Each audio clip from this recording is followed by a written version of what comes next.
성경책 갖고 계시니까 성경책 한번 펴시고요. 사도행전 2장 1절에서 4절까지 말씀을 보시겠습니다.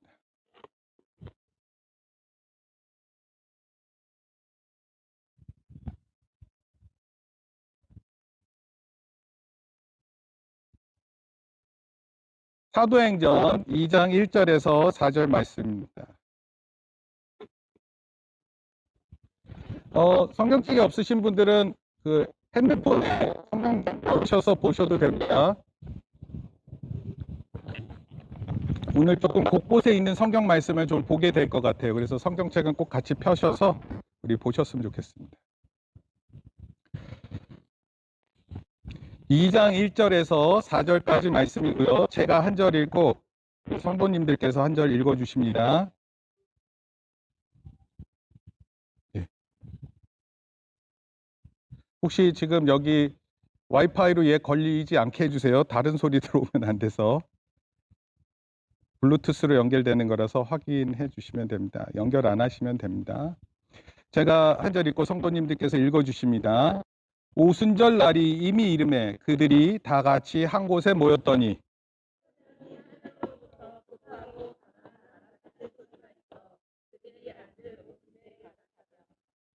마치 불의 혀처럼 갈라지는 것들이 그들에게 보여 각 사람 위에 하나씩 임하여 있더니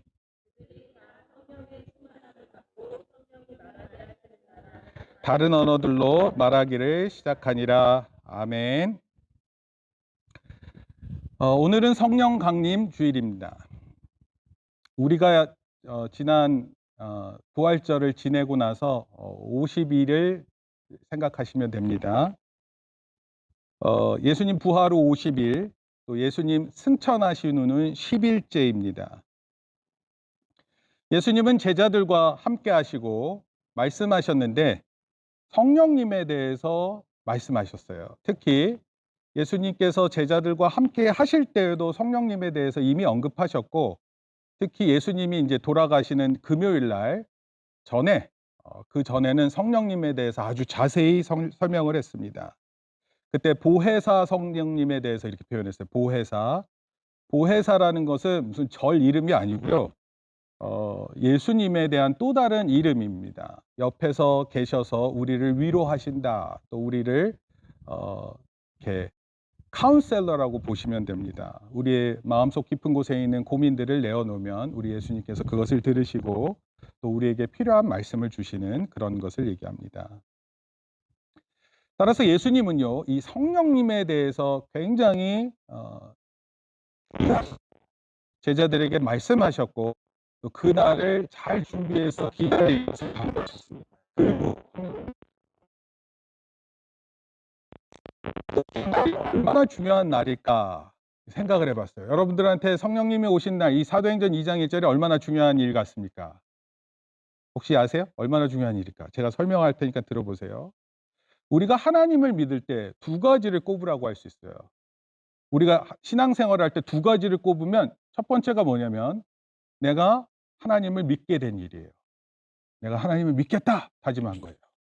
누군가가 나를 설득했을 수도 있고 아니면 내가 어려서부터 교회를 다니다가 내가 하나님 정말 믿어야 되겠다 이런 마음을 먹는 거예요.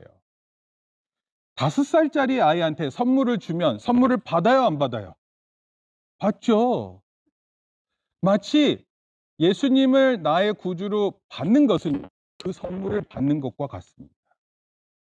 그래서 만약에 어린아이가 나 예수님을 나의 구주로 믿겠어요. 그러면 선물을 받듯이 받게 되는 것입니다. 근데 이것이 우리 신앙에 있어서 어쩌면 정말 중요한 하나의 사건이에요. 갑자기 노아의 방주의 역사가 일어나는지 동물들이 쌍을 지어 올지도 모르니까 조심하세요. 역사가 커요. 지금 우리가 오늘 처음 예배 드려서. 그러니까 첫 번째는 성령 강림절날 제가 설명하는 거예요. 성령님에 대해서 교회에 있었던 이 일이 중요한데 우리가 예수님 믿을 때 두 가지 사건이 중요한데 첫 번째는 내가 하나님을 믿게 된 사건이에요. 그리고 두 번째는 바로 오늘 우리가 읽은 성령 강림 사건입니다. 아마도 하나님께서 이 땅에 오셨다는 거, 예수님을 통해서 임하심도 있었지만 예수님 오실 때는 아무도 잘 알지 못했어요. 근데 어쩌면 예수님은 성령님이 오실 수 있게끔 다 준비해 놓으시고 구원에 대한 일들을 다 보여주신 이후에, 그리고 예수님을 믿은 다음에 어떻게 해야 할지를 성령님을 통해서 역사하시는 거예요. 누구를 저렇게 보고 있는지는 모르겠지만 조심하세요. 그러니까 첫 번째는 내가 하나님을 믿은 사건이고, 두 번째는 성령님께서 임재했다는 이 날이 교회 역사적으로 중요한 날입니다. 그리고 교회가 시작됐어요. 그러니까 수많은 교회는요, 어쩌면 이 성령 사역의 출발과 동시에 성령의 임재와 함께 시작된 것입니다. 누군가 이렇게 물어봐요. 저기 교회 다니다 보면 많은 사람들이 교회를 안 다니는 사람이 묻습니다. 뭐라고 질문해요? 뭐라고 질문합니까? 하나님 본 적 있어? 하나님 만나봤어? 이렇게 물어봐요. 그럼 어떻게 대답하세요? 어떻게 대답하는 게 좋은 말일까요? 제가 오늘 이런 것도 다 설명해 드리려고 그래요. 비기독교인들은 하나님 볼 수 없는 존재인데 어떻게 하나님 볼 수 있냐? 만질 수 있냐? 만나봤어? 경험해 봤어? 성경책에는 하나님을 직접 대면하는 사람도 있었어요. 예수님도 직접 만나본 사람이 있습니다. 그러나 하나님과 예수님을 더 이상은 만나고 직접 음성을 들을 수는 없습니다. 여러분, 소설책을 한번 생각해 보세요. 소설책. 아니면 만화책 봐요. 만화책을 보면 그 안에 주인공이 있어요. 그렇죠? 그러면 그 주인공을 이렇게 쭉 그 만화책과 소설책을 읽다 보면 그 주인공의 마음을 이해할 수 있어요, 없어요? 이해할 수 있습니다. 누가 그 사람을 좋아하는 사람, 누가 그 사람을 싫어하는지, 그 사람이 성격이 어떤 건지를 다 알 수 있어요. 여러분, 성경책은요, 하나님에 대한 마음을 충분히 드러냅니다. 하나님이 어떠한 분이신지를 모호하게 알 수 있게 만들지 않아요. 하나님은 어떤 분이시다라는 것을 분명히 표현합니다. 구약 성경도 그렇고 신약 성경도 읽으면 하나님이 어떠한 하나님이신지 분명히 보여줍니다. 그 신약 성경하고 구약 성경이 정경화라는 게 있어요. 정경화. 정경화라는 게 뭐냐면 수많은 책들이 있었는데 왜 하필 구약의 39권이 성경이고 신약의 27권이 성경이 됐는지에 대해서 그때 당시에 성경학자들이 막 이렇게 논쟁을 벌였어요. 그래서 회의하고 기도하면서 결정했어요. 그래서 오늘날 우리에게 전해지는 구약 39권, 39, 27, 그래서 신약 27, 그래서 그거 더하면 모두 66. 갑자기 수학 수업이죠. 이런 결정들을 통해서 그래서 하나님 말씀이 우리에게 주어졌어요. 그리고 그것이 최종적으로 결정되어진 게 언제냐면 AD 397년입니다.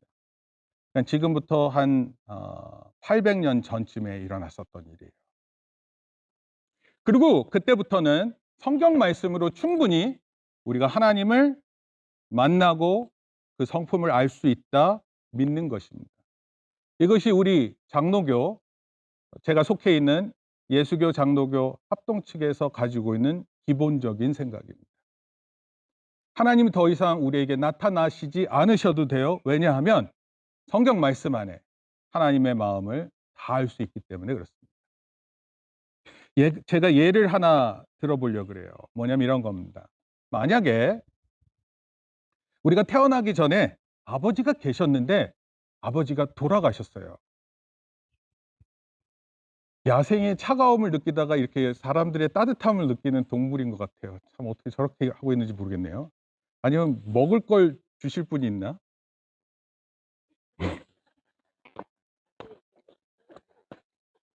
그래서 종종 어떤 종교 집단에서는 동물도 구원을 받아야 된다 이렇게 얘기를 해요. 제가 한 가지 설명을 드릴 테니까 들어보세요. 아버지가 계셨는데 아버지가 내가 태어나기 전에 돌아가신 거예요. 근데 그 아버지께서 내가 태어나기 전에 글을 썼습니다. 아들에게 남기는 또는 딸에게 남기는 일종의 유언이에요. 아버지의 뜻입니다. 그러면 그 글을 남기면 여러분 아버지 안 계시는데 그 아버지께서 남겨준 하나의 편지를 아마도 수십 번 읽겠죠? 수백 번 읽겠죠? 힘들 때마다 또 보겠죠? 아버지의 생각과 마음을 읽으면서 아, 나도 이런 아버지의 아들이다, 자식이다, 또 딸이다 생각하면서 고민할 거예요. 여러분, 사람의 자손도 그런 편지 한 장의 그 마음이 아버지의 마음을 느낄 수 있어요. 성경이요 생각보다 두껍습니다. 한번 마음 먹고 이거 다 읽으려면 시간이 꽤 걸립니다. 근데 이 가운데 하나님의 뜻이 없다고요? 그렇지 않습니다. 하나님의 마음의 뜻을 절정으로 나타낸 사건이 바로 예수 그리스도입니다. 예수 그리스도께서 이 땅에 오셨다는 것, 예수님께서 우리의 몸을 입으셨다는 것, 그것 자체가 놀라운 사건입니다. 성령님께서 강림하셨다는 이 사건도 놀라운 일이지만 예수님께서 친히 우리를 찾아오셨다? 우리가 죄를 짓고 망할 수밖에 없는 존재였던 우리를 위해서 예수님께서 찾아오시고 또 그 방법도 친히 십자가의 죽으심으로 우리를 구원하셨다? 여러분 그 마음을 헤아리는 게 좀처럼 쉽지 않습니다. 그런데 하나님을 모른다고요? 그거는 더더욱 될 수 없는 말입니다. 여러분 그렇기 때문에 이 교회에 있어서 이 하나님과의 관계, 하나님 살아계시다라는 걸 모르는 가운데 이 자리에 있으면 그것처럼 허무맹랑한 모습도 없을 것 같아요. 어쩌면 성령님이 오심을 통해서 사도행전 2장을 통해서 그때 출발되어지는 게 바로 뭐냐면 교회가 출발됩니다. 이것은 어떤 사람은 이렇게 표현했어요. 지구 최대의 사건이다 이렇게 얘기했습니다. 지구에서 일어난 최대의 사건이 성령님께서 오시고 교회가 시작된 것입니다.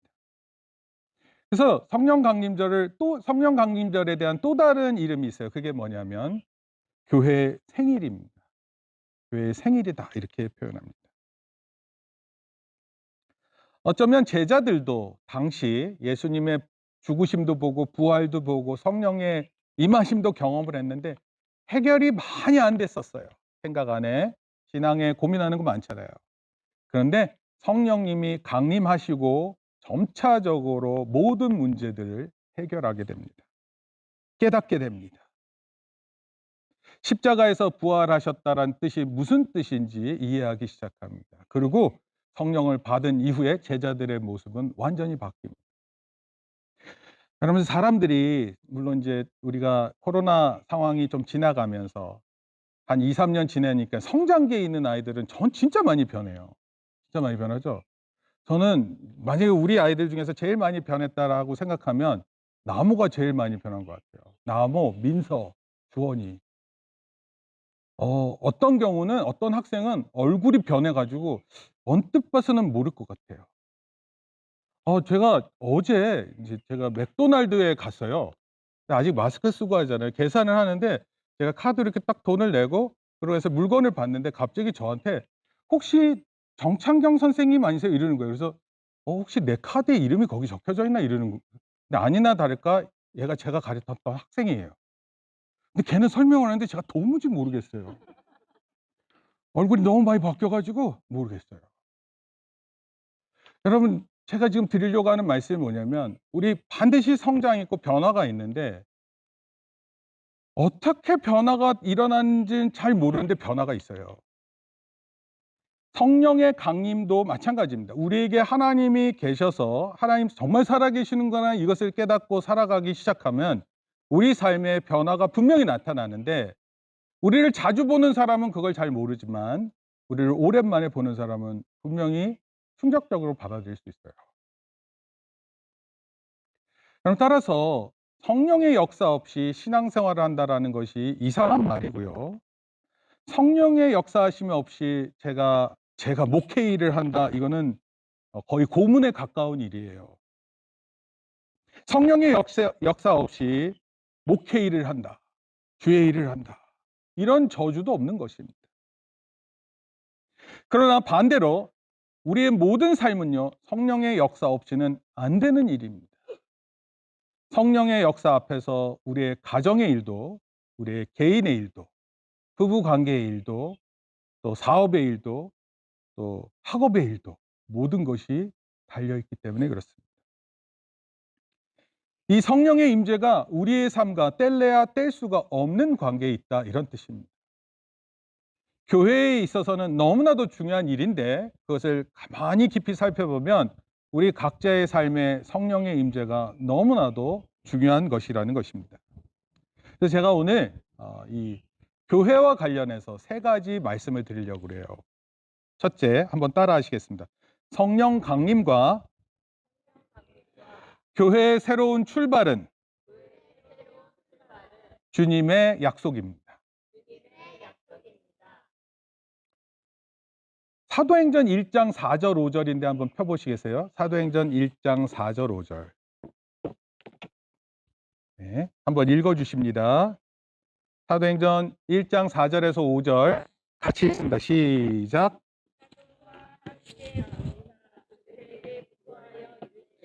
예루살렘을 떠나지 말고 내게 들은 바 아버지의 약속하신 것을 기다리라.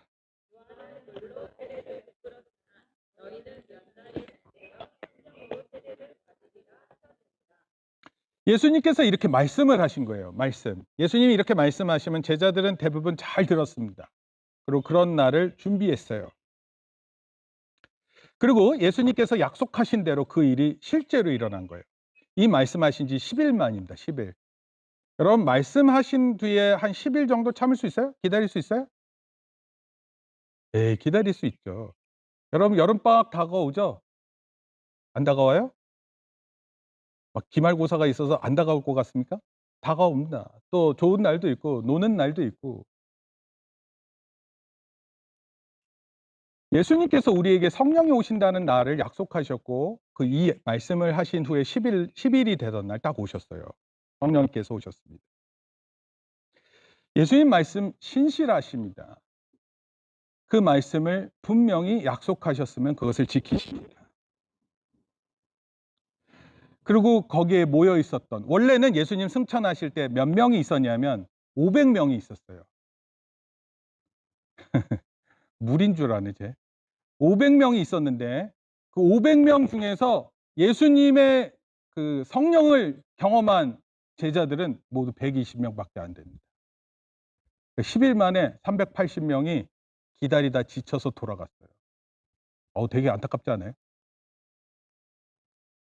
여러분 하나님의 약속, 예수님이 약속하신 말씀이 바로 이것이에요. 성령의 임재와 교회의 출발점이 있다라는 것이 우리 예수님의 약속이었습니다. 그리고 사도행전 2장 39절 한번 읽어볼까요? 한번 읽어봅시다. 사도행전 2장 39절 다 같이 읽어보겠습니다. 네, 사도행전 2장. 지금 우리가 사도행전만 보고 있어요. 그러니까 뭐 많이 넘길 것도 없어요. 1장 2장이니까 찾고 있어요. 2장 39절 시작.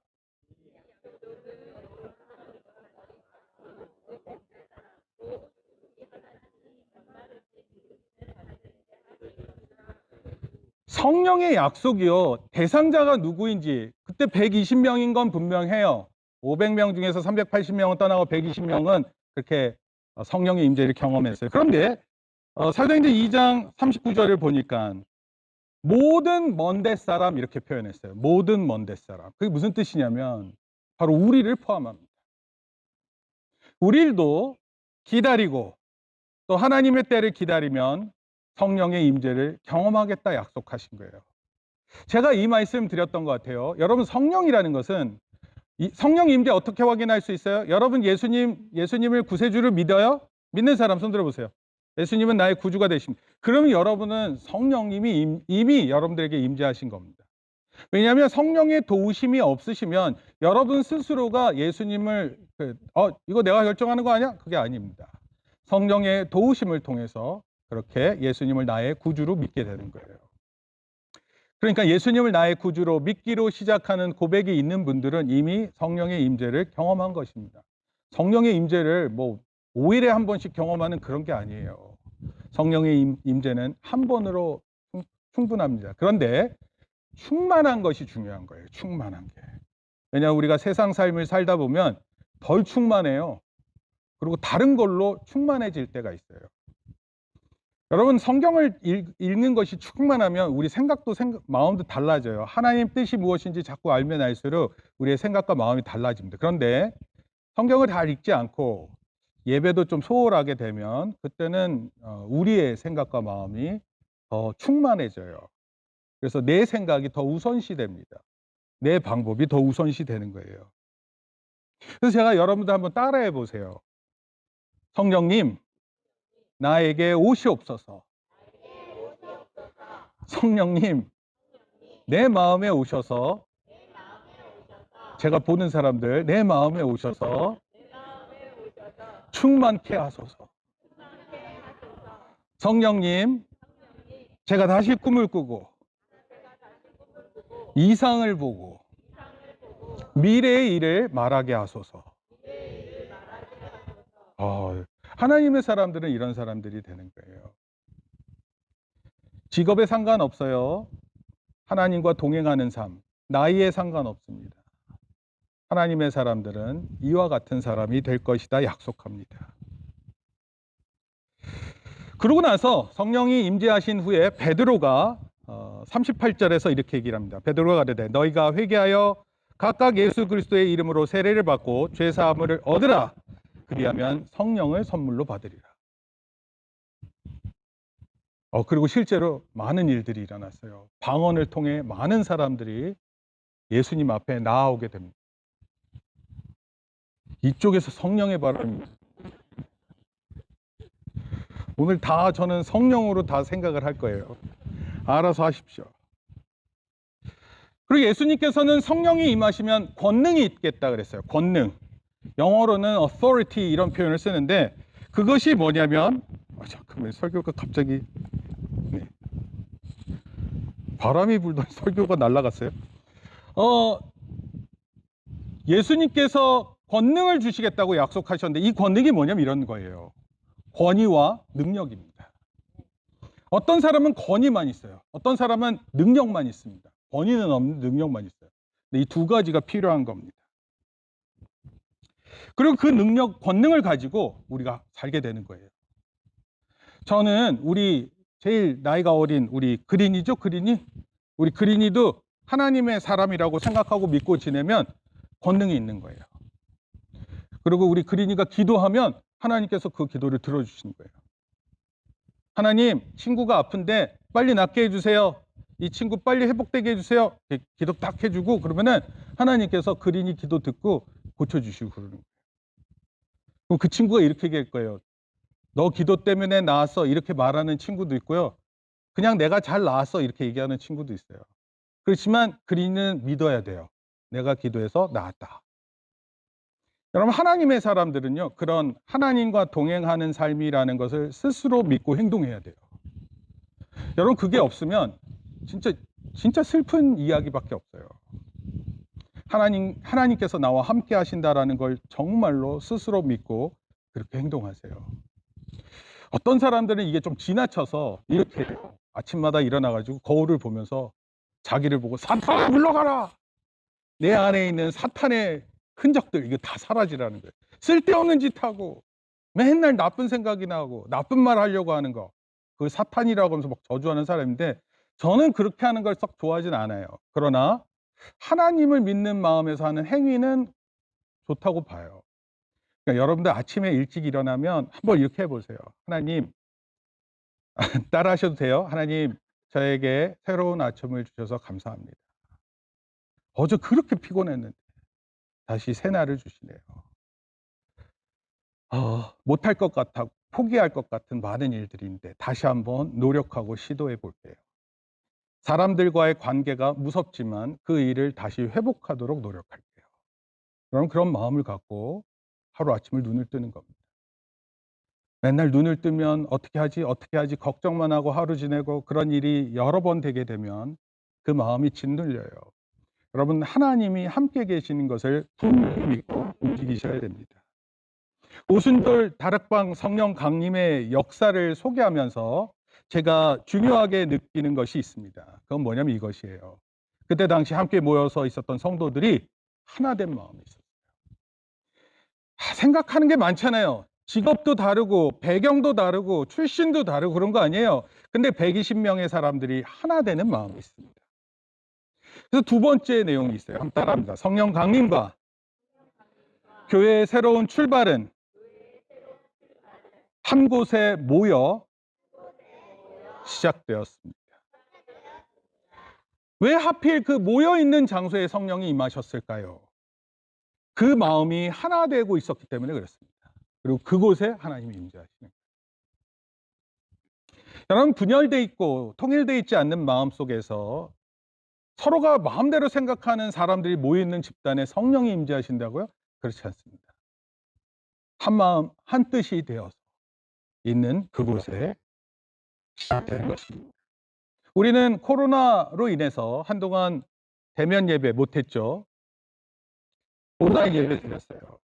온라인 예배는요, 일시적인 예배 형태입니다. 아마도 제 인생에 있어서 이런 예배가 있을까 정도로 없는 일이에요. 우리의 궁극적인 예배는 한 곳에 모여서 함께 예배하는 것입니다.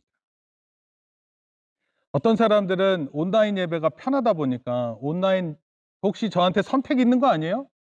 교회 가서 예배 드리는 것하고 온라인 예배? 그렇지 않습니다. 온라인 예배는 정말 어쩔 수 없어서 있었던 일입니다. 바른 예배의 모습은 한 곳에 모여서 함께 예배하는 겁니다. 함께 찬양하고 함께 기도하고 또 함께 말씀을 통해 같은 마음을 품는 곳입니다. 믿음의 사람들이 한 곳에 모여 있었을 때 성령이 임하셨어요. 우리도 마찬가지입니다. 우리가 이렇게 모이다 보면요, 무슨 일이 일어날지 모르는 거예요. 하나님의 사람들을 통해서 어떤 일이 지어지고 또 계획되어질지 모르는 것입니다. 이런 경험이 우리에게 있는 줄 믿으세요. 모여서 약속을 붙잡고 함께 모여 있는 사람들에게는 분명히 하나님의 뜻을 이루는 일들이 생길 것입니다. 지금은 잘 몰라요. 내가 뭘 해야 될지 몰라요. 우리 자라나는 학생들은 잘 그게 뭔지 몰라요. 근데요, 어른이라고 다 아는 거 아니에요. 내 인생이 한쪽 방향으로 딱 고정되어 있는 거 아닙니다. 그러나 하나님께 예배하는 가운데, 한 뜻으로 모여 예배하는 가운데, 우리가 서로를 기도하는 가운데, 서로의 은사를 발견하는 가운데 각자에게 주어지신 하나님의 뜻이 무엇인지 더욱 구체적으로 알게 될 것입니다. 마가의 다락방에 120명이 있었지만 이들은요, 그곳에서 경험된 것을 통해서 다 흩어져서 각자의 사역으로 나아갑니다. 흩어지면 무너지는 거 아닐까요? 아니에요. 오히려 흩어져서 또 다른 구성원들을 만들고 또 다른 지역에서 하나님의 복음 사역을 했고, 그런 일들이 계속되어서 우리에게까지 온 것입니다. 한국의 기독교가 전파되어졌고, 한국의 기독교가 전파되어져서 저에게도 복음이 전달되어졌고, 또 우리 교회를 통해서 복음이 전파되는 줄을 믿는 것입니다. 무엇보다도 우리 모인 사람들이 관심을 갖는 것은 바로 예수님의 명령이에요. 예수님께서 우리에게 부탁하신 일이 무엇인지를 알고 그 일에 관심을 갖는 것입니다. 하나님께서 오늘 나에게 주시는 말씀이 무엇인가에 대해서 관심을 갖는 거예요. 여러분, 내가 무슨 일을 하고 있는지 모르고 살 수 없어요. 아까 분명히 얘기했습니다. 성경 말씀에는 하나님의 뜻이 분명히 있다 그랬어요. 여러분들이 성경 말씀 한 구절을 마음에 품고 살기 시작하면은요, 그 말씀이 여러분들에게 움직임이 돼요. 역동성을 가져서 움직일 수 있게 만듭니다. 할 수 없다고 생각되는 걸 할 수 있는 자로 만드는 말씀의 힘이 있어요. 여러분, 지금도 북한에 사역하러 가기 힘들잖아요. 근데 많은 사람들은요, 북한에 가려고 하는 사람들이 참 많아요. 그리고 가장 예수님 믿기 어렵잖아요. 근데 그곳을 꼭 찾아가야겠다, 이런 사람들이 많습니다. 우크라이나에도 선교사님이 계세요. 선교사님들이 각종 사역으로 일하십니다. 근데 피곤함이 이만저만이 아니에요. 그럼에도 불구하고 해야 할 일이 더 많은 것을 보고 계십니다. 우리 같았으면은 아유, 힘들어 죽겠다 하고 다 못할 거 아니에요. 하나님의 사람들은요, 하나님의 뜻이 무엇인지 분명히 알아 그 일에 관심을 갖는 자들입니다. 우리 주변에 많은 소리들이 있어요. 근데 그 모든 소리에 우리가 관심을 기울일 필요 없습니다. 딱 하나를 고르라 그러면 예배를 통해서, 성경을 읽으면서 하나님의 음성을 반드시 들으라는 것입니다. 이렇게 하나님께서 성령을 통해서 우리에게 한 곳에 모여서 예배할 때 하나님께서 왜 이런 은혜를 베풀어 주시느냐? 그것은 아마 우리에게 하나님의 일을 함께 할 수 있는 동역자로 부르시고자 하시는 거예요. 그러니까 이런 거예요. 주찬아, 너 나랑 같이 일 좀 하자. 우리나 너 내일 좀 도와. 그러면 그때 기꺼이 하나님 제가 나서겠습니다. 여러분 어느 누구도 그럴 때 망설이는 자 되지 마세요. 언제든 하나님의 부르심에 앞장설 수 있는 저와 여러분 되기를 바랍니다. 제가 예수님 믿었던 저에게 되게 중요한 사건 아니에요. 제가 예수님을 믿는데 교회 예수님 믿겠다 마음을 먹었어요. 그런데 제가 그때 꾼 꿈이 하나 있어요. 이건 저에게 주는 꿈입니다. 누워서 침 뱉기 알아요? 누워서 침 뱉기? 누워서 침 뱉으면 어떻게 돼요? 그리나 누워서 침 뱉으면 어떻게 될까? 누워 가지고 침 뱉어. 그럼 어떻게 돼요? 그 침이 딴 데 가요? 아니면 자기한테 와요? 자기한테 와요. 그 되게 더럽게 침을 탁 뱉으면 그게 정확하게 자기한테 툭 떨어져요. 그런 걸 뭐라 그래요? 그런 거 뭐라 그럴까? 그런 거. 네, 침을 뱉었는데 자기 얼굴에 떨어지는 걸 어떤 일이라고 볼 수 있을까요, 우리가? 네? 뭐라고요? 아, 중력의 힘. 야. 나무야, 중력 언제 배우냐? 어? 아, 몰라? 우리 할인 중력 어디서 배웠어요? 아, Y책에서요? 네. Y책이 다 해결해 줘요. 목사님은 스스로 깨달은 것은 아니고 꿈을 꿨는데 내가 하는 행동이 그러고 있구나 깨달았어요. 그때 당시 나름대로 막 열심히 살고 봉사도 많이 하고 교회 일도 열심히 하고 내가 구원받았다 생각하고 있는데 그래서 제가 한동안 고민했어요. 내가 도대체 무슨 일을 하고 있길래 내가 침을 뱉고 있는 것일까? 내 얼굴에다가. 그리고 그때 깨달은 게 있어요. 깨달은 겁니다. 이겁니다. 교회에도 좋은 사람만 있어요? 교회에 좋은 사람만 있어요? 아니면 나쁜 사람도 있어요? 이게 참 슬픈 얘기예요. 나쁜 사람도 있어요. 왜 그러냐면 교회가 완벽한 곳이 아니에요. 교회는 하나님의 뜻을 구원하면서 완벽해지려고 하는 집단이에요. 그렇기 때문에 불완전한 사람이 있어요. 근데 목사님은 그런 사람을 보면 이렇게 되게 이렇게 판단을 했어요. '아유 저러고 살까?' 어? 특히 목사님 그때 20대 초반 나이에 술과 담배에 쩔어 있는 친구들이 있었는데 그러면서 교회를 나왔어요. 그 교회 예배 마치면 바로 술집으로 가요. 아 진짜 어떻게 그러고 있어. 그래서 제가 되게 비판적이었어요. 근데 목사님 마음에 꿈이 그게 정확하게 들어맞았어요. 네가 그렇게 말하는 게 마치 너는 괜찮고 그들은 이상한 것 같은 게 아니라 네 얼굴에 침 뱉기야 이런 뜻이었어요. 그리고 제가 그 술집에 있는 친구들을 찾아갔습니다. 오라 그래서 찾아갔어요. 술집에 있는 친구가 "너 나중에 목사 되려면 술집에서 이루어지는 일이 어떤 일인지 보라고 온 가 그랬어요. 그래서 가서 친구들은 술을 마시고 저는 그때 뭘 봤냐면 뭘 본 게 아니라 안주바를 세우고 있었어요. 술 먹을 때 안주가 좋죠? 집사님. 잘 모르시나? 술 마실 때 안주가 좋더라고요. 그래서 제가 안주바를 세우고 있는데 이 친구들이 갑자기 취하는 거예요.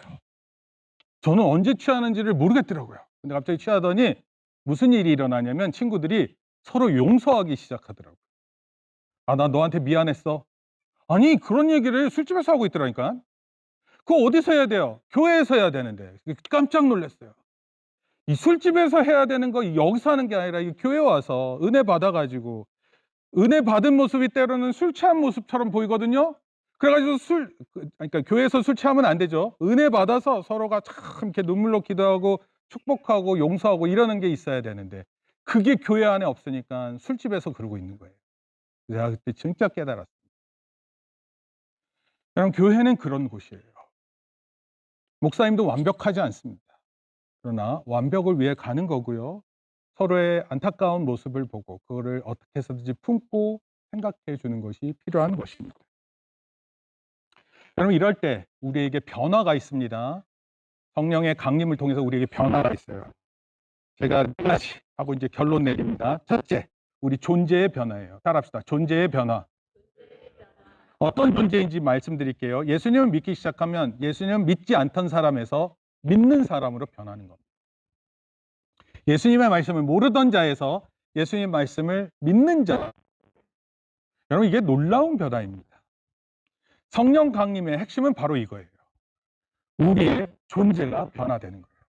우리는 구원받은 존재이고, 우리가 그래서 이 세상 가운데서 살아갈 때 너무 얼굴 힘들게 하고 살지 마세요. 왜냐하면 그럴 필요가 없는 존재예요. 지금이라도 죽으면 우리는 하나님 곁으로 가는 그런 복된 자들입니다. 여러분, 그러니까 너무 지금 우리에게 있는 일들이 힘들다고 그것에 너무 고민해서 우리의 얼굴 표정을 거기에다 다 맡기지 마세요. 둘째, 우리 인격의 변화입니다. 성령님께서 우리 안에 계시기 시작하면 성령님이 좋은 모습들을 알려주실 거예요. 특히 성경 안에 있는 하나님의 사람들이 어떻게 살았는지를 깨닫게 하실 겁니다.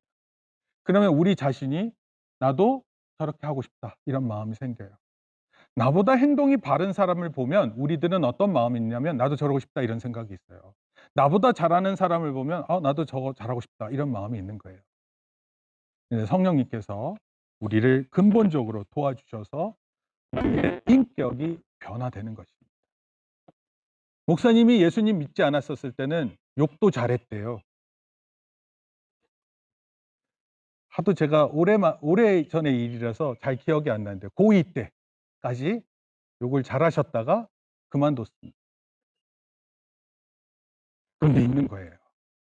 세 번째, 능력의 변화가 있어요. 능력. 여러분, 우리는 힘이 강해요, 약해요?